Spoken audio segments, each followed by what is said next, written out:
Hey, what's up guys, it's Matt with the Movement System. In this video, we're going to talk about exactly what you should do if you're trying to lift on game day to maximize your potential for power and vertical jump without impairing your performance. You may have seen basketball players on the court lifting weights and practicing sport movements right before a game. You may have also heard of football players and baseball players lifting on game day. This is pretty common, and especially in sports that are going to have a lot of games, this is going to be necessary to keep your progress going throughout the season so that way you don't end up detraining as you move throughout the season. The question then becomes, how should you lift on game day? And that's what we're going to talk about. The three main things that we're going to talk about is volume, intensity, and exercise selection. And if you get all of these three things right, then you can significantly improve your power without impacting your performance. So to start off, our training volume should be low on game day. If you guys have signed up for my CSCS study course, you're probably familiar with this chart. This periodization model from the NSCA recommends typically 1 to 3 sets of 1 to 3 reps on game day. That is very low volume. 3 sets of 3, 2 sets of 3, 1 set of 3, 3 sets of 1. If we're doing compound lifts like squats or deadlifts, we're gonna be low volume here with very few sets and very few reps. That said, that volume recommendation is really for main compound lifts. You can still do accessory movements and sport practice movements that are a bit higher volume. Specifically, if we're replicating sport demands with practicing those movements at lower loads, we could do those over and over again and really try to ingrain a motor pattern that way without fatiguing an athlete. So that's a lot of what you'll see, especially on the basketball court before a game, is a lot of athletes going through sport movements at lower loads, a little bit different than true weightlifting. So you might be wondering though, what load should we do on the bar if we're doing 3 sets of 3 or 4 sets of 1 or something about in that low volume range?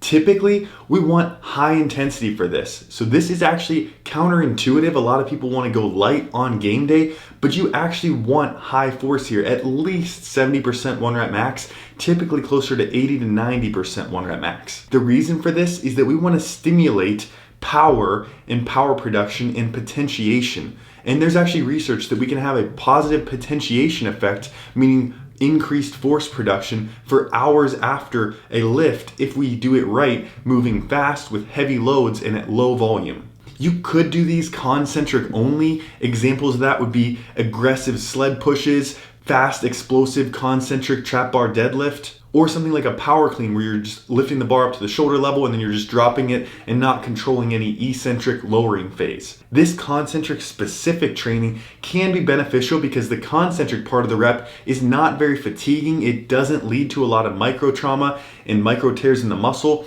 So programming for your athletes this way, you may see them get that positive benefit from the explosive nature of the rep without the fatigue associated with the eccentric. I think though, as long as you're keeping the volume low, you can go full concentric and eccentric on these reps. And if you're wondering what potentiation is and how that's helping, potentiation is whenever you overload a neuromuscular pattern, for example, the pattern of a squat, with really heavy weight for low volume early, for example, doing 2 heavy reps, and then that makes the work that you're doing later in your workout feel a bit easier because of that overload that you gave early in the workout. This is typically used within a workout to do heavy reps at the start of the workout to help your volume work that comes later in the workout, or with something like French contrast training, doing higher load with lower loaded movements. But there is research to support just doing some low volume, very high intensity exercises, even a few hours before competition, can give a potentiation effect even a few hours later. Meaning that those powerful reps, if you program them well with low volume, with high enough weight and moving quickly, can potentially improve the athlete's vertical jump a little bit whenever it comes down to game time. That leads us to point number 3, which is choosing exercises that are sport specific. If you're training on game day, this is really the best opportunity, very close to competition, to develop sport specific adaptations for your athlete.